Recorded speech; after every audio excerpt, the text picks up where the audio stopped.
Assalamualaikum warahmatullahi wabarakatuh. Di sini saya Nurliza akan merangkum hasil dari rangkuman buku Industrial Internet of Things yang dimana Architecture and its Application yang dimana ada di bab 18. Baik, di slide ini saya akan menjelaskan tentang perbandingan IoT, AIoT, dan Industri 4.0. Yang dimana IoT itu pada dasarnya untuk kebutuhan konsumen. Perangkatnya itu fleksibel, mobile dan berfokus pada pengalaman manusia. Kemudian berbeda dengan AIoT, yang dimana versi industrinya itu dari IoT dengan koneksi yang lebih kaku. Kemudian komunikasi antar mesinnya itu M2M serta tuntunan keandalan tinggi untuk mencapai efisiensi produksi. Kemudian ada industri 4.0 yang dimana menjadi payung besar yang menggabungkan IoT, AIoT, cyber physical system, robotika, AI, dan data sehingga menghadirkan transformasi digital menyeluruh di lingkungan industri. Kemudian di slide selanjutnya saya akan menjelaskan tentang pendahuluan AIoT, yang dimana AIoT itu adalah teknologi yang menghubungkan mesin dan sensor di lingkungan industri, sehingga datanya itu dapat dipantau dan dianalisa secara real time. Dan IoT ini menjadi pilar utama untuk industri 4.0 karena menggabungkan M2M, AI, Big Data, cloud, dan lain-lainnya. Kemudian juga untuk meningkatkan efisiensi semuanya itu. Contohnya, predictive maintenance yang perusahaan itu dapat mengetahui potensi kerusakan sebelum terjadi sehingga downtime dan biaya produksi mereka. Kemudian ada arsitektur IoT yang terdiri dari 4 lapisan, yaitu ada device, network, service, dan konten yang memastikan data itu dapat mengalir dengan aman dan dapat diolah dengan teratur. Saat ini, lebih dari 21 miliar perangkat IoT sudah terhubung secara global dan menunjukkan bahwa IoT itu mungkin bukan tren sementara, tetapi dia itu node utama di digitalisasi industri. Nah, dari sisi manfaat IoT, itu memungkinkan konektivitas mesin secara real time, yang meningkatkan efisiensi, kemudian menurunkan biaya operasional, mempercepat waktu produksi, serta meningkatkan serta memperkuat keselamatan industri, yang dimana teknologi ini juga mendukung quality control dan predictive maintenance sehingga downtime dapat ditekan secara signifikan. Nah, namun ada tantangan utamanya yaitu yang harus dipertimbangkan seperti intervarsal awal cukup tinggi dan ROI itu seringkali tidak langsung terlihat. Nah, selain itu, ledakan data dari perangkat industri menuntut penyimpanan aman dan prosesan cepat melalui kombinasi. Nah, slide ini saya akan menjelaskan tentang kontribusi penelitian IoT yang dimana menunjukkan bagaimana teknologi sensor dan konektivitas dapat mengubah berbagai sektor industri secara nyata. Pada penerbangan, yaitu IoT digunakan untuk melacak bagasi secara real time, mengatur iklim kabin secara otomatis, memantau kondisi pesawat dengan sensor canggih, hingga mendukung manajemen lalu lintas udara berbasis AI dan seragam pintar untuk teknisinya. Kemudian di sektor farmasi itu ada IoT yang memastikan kualitas obat dan vaksin melalui pemantauan suhu, mengingatkan pasien untuk minum obat dan membantu penelitian melalui lab on chip, mengelola inventaris dengan sensor lingkungan, dan bahkan menghadirkan pil pintar yang dapat dipantau digital. Nah, pada asuransi, wearable seperti Farbit digunakan untuk monitor kesehatan pemegang polis, membuka model asuransi berbasis data, dan perusahaan seperti AIG atau Apple Athne dalam menerapkan pendekatan ini, termasuk perangkat medis IoT seperti stetoskop, termometer digital. Nah, kemudian dalam manajemen bisnis ini, sensor itu dipasang untuk mendapatkan feedback otomatis dari pelanggan, yang dimana kemudian bisnis dari CRM ini lebih personal, dan sementara itu di teknologi dan hiburan ini, yaitu untuk melacak kerumunan, menganalisis perilaku pengunjung untuk kebutuhan iklan, serta mendukung strategi pemasaran. Secara keseluruhan, penelitian ini memperlihatkan bahwa itu meningkatkan efisiensi, keselamatan, dan keputusan berbasis data di berbagai sektor. Kemudian pada bagian ini saya membahas bagaimana industrial IoT itu mengintegrasikan simulasi, analisis, dan kontrol dalam satu platform otomatis untuk meningkatkan produktivitas, efisiensi, dan kualitas. Yang dimana di berbagai sektor industri itu ada 5 teknik utama yang menjadi fokus pertama itu ada digital twins. Itu adalah replika digital dari mesin atau proses fisik dibangun melalui sensor. Dengan teknologi ini, kondisi mesin dapat dipantau secara real time sehingga inspeksi manual dapat digantikan. Hasilnya, deteksi kerusakan jauh lebih cepat dan manajemen aset menjadi lebih akurat. Kemudian yang kedua ada manajemen rantai pasok, yang dimana sensor IoT ini memungkinkan proses pelacakan inventaris dan pengiriman secara global. Nah, ini tuh memberikan fasilitas end-to-end terhadap pergerakan material, memprediksi waktu kedatangan, serta mengintegrasikan dengan ERP, dan dampaknya itu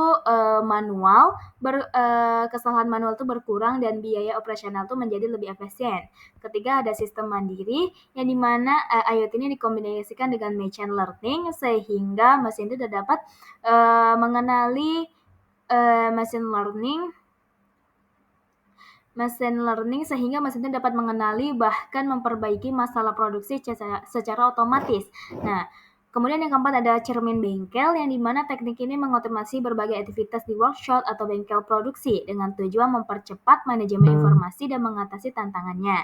Yang kemudian kelima ada pompa pintar. Di sektor energi air, sensor IoT ini pada pompa mampu mengatur tekanan dan mematikan pompa secara otomatis ketika mencapai ambang tertentu.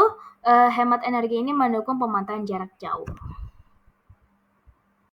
Di sini saya akan menjelaskan tentang arsitektur industrial IoT, yang dimana sensor dan aktuator itu berfungsi mengumpulkan data secara real time dari mesin dan lingkungan, sehingga kesalahan manual itu bisa dikurangi. Kemudian ada controller yang dimana mengatur kerja sensor dan aktuator sekaligus mengolah data analog menjadi digital menggunakan protokol industri seperti Modbus atau OPC. Kemudian ada prosesor yang dimana memproses data dari banyak not besar. Tantangannya itu pada memori dan ruang terbatas sehingga proses modern ini harus fleksibel dan siap terintegrasi dengan cloud. Lalu ada gateway edge computing yang dimana menjadi penghubung antara sistem lama seperti DCS dengan cloud. Kemudian juga ada gateway juga DCS dengan cloud. Gateway juga menerjemahkan protokol industrial ke protokol IoT seperti MQTT. Kemudian ada server cloud yang menyediakan komputasi besar dan penyimpangan big data untuk analitik dan aplikasi IoT. Namun harus dilindungi dari ancaman seperti SQL. Kemudian ada perangkat pengguna yang dimana menampilkan data real time kepada operator dan manajer, mengirimkan peringatan saat terjadi anomali dan membutuhkan protokol komunikasi standar agar koneksi tetap stabil. Nah, sekarang kita masuk ke bagian pertama yaitu network protocols dalam IoT, yang dimana protokol ini bekerja di lapisan fisik dan jaringan dan itu perannya itu sangat penting untuk memastikan perangkat itu bisa saling terhubung dengan jarak yang tepat. Terus konsumsinya itu daya rendah dan topologinya itu dengan jaringan yang stabil. Contohnya RFID yang digunakan untuk pelacakan aset jarak dekat. Nah, kemudian itu ada NFC yang bekerja sangat dekat sehingga aman digunakan di area sensitif. Ada Zigbee yang menjadi pilihan populer karena hemat daya dan mendukung topologi mesh yang stabil. Kemudian ada BLA yang biasanya digunakan untuk antarmuka HMI jarak pendek untuk jangkauan lebih luas, dan industri ini menggunakan Z-Wave yang biasanya mendukung ribuan NAT dalam jaringan. Dan terakhir itu adalah GLOWPAN yang membawa kemampuan IPv6 ke perangkat berdaya rendah sehingga jaringan itu dapat diperluas dengan sangat fleksibel. Kemudian kita masuk ke data protokol, yang dimana protokol itu bekerja sama di lapisan aplikasi, dan protokol ini fokus pada bagian yang pesan dikirim, bagaimana kualitas layanan atau QoS dijaga, dan bagaimana sistem ini dapat terhubung ke cloud. Salah satu protokol yang paling populer adalah MQTT yang sangat ringan dan ideal untuk sensor berbasis baterai serta komunikasi jarak jauh. Kemudian ada COPE yang juga penting karena berbasis UDP yang mampu melakukan multicast serta terintegrasi dengan web melalui HTTP. Kemudian ada OPC-UA yang dimana protokol industrinya itu kayak fitur dan yang kaya fitur dan sangat aman, dan ini biasanya tuh dipakai untuk menghubungkan sistem SCADA atau PLC ke layanan cloud. Nah, untuk jaringan berskala besar ini hemat daya digunakan RPL, sementara card itu dipakai untuk komunikasi di lingkungan bawah air. Jika kita butuh kendala tinggi seperti pada sistem keuangan atau logistik, protokol AMKP ini memberikan dukungan antrian pesan, yang dimana XMPP ini digunakan untuk komunikasi real time walaupun lebih boros daya. Nah, DSS ini menyediakan sub tanpa broker dengan QoS yang tinggi dan cocok untuk sistem M2M secara real time. Kemudian di sini ada platform end user IoT. Yang pertama itu adalah Altizon Datonis yang berfokus pada analitik real time, machine learning, dan manajemen perangkat industri. Kemudian ada BrainCube yang terkenal karena kemudahan ekspor datanya itu mentah, meskipun proses deployment-nya itu cukup kompleks. Selanjutnya ada AWS IoT dan Azure IoT, yang dimana keduanya itu menawarkan konektivitas lengkap dari edge ke cloud. Kalau AWS itu unggul dalam integrasi layanan cloud, sedangkan Azure memiliki kemampuan pemrosesan edge real time dan terhubung langsung ke analitik Power BI. Berikutnya ada Flutter Cerebrate yang dimana dia itu dirancang khusus untuk meningkatkan uptime dan efisiensi aset industri. Kemudian ada PTC ThinkWorks yang platform yang sangat fleksibel, cepat dikustomisasi dengan UI adaptif. Kemudian ada Hitachi Lumada yang menjadi solusi kuat untuk integrasi edge to cloud, digital twin, dan analitik lanjutan. Sementara itu ada Oracle IoT, Cloud, dan IBM Watson IoT yang menyediakan analitik secara real-time tidak hanya untuk data sensor, tapi juga teks, audio, video, dan sentimen. Terakhir itu adalah Cumulocity yang dimana unggul dalam koneksi cepat ke sistem industri lama seperti Modbus dan OPC-UA, serta mendukung pemantauan aset dan histori data. Kemudian di slide terakhir saya akan menjelaskan tentang perkembangan terkini IoT, yang dimana saat ini kita menghadapi dua tantangan utama, yaitu adalah interoperabilitas dan keamanan. Untuk interoperabilitas, banyak platform IoT dan sensor tuh yang sulit diintegrasi karena vendornya itu berbeda. Nah, perangkat tuh juga baru sering tidak kompatibel, dan solusinya itu menggunakan Open API dan hybrid standar seperti OPC-UA atau 5G atau One M2M, sehingga latensi bisa turun hingga 70% dan skalibilitasnya meningkat.